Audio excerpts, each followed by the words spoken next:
আলমগীর ভাইয়ের দোকান।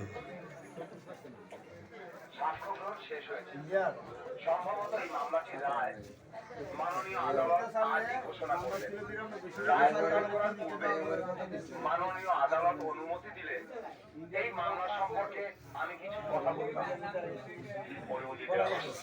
আসামির কাঠগড়ায় দাঁড়িয়ে আছে মাত্র 10 বছরের কিশোর সাগর।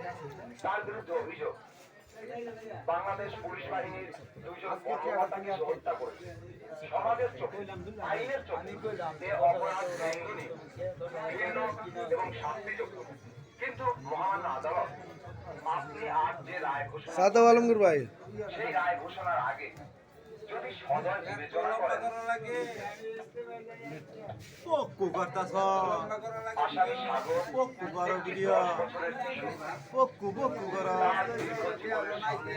মেজাজটা খারাপ।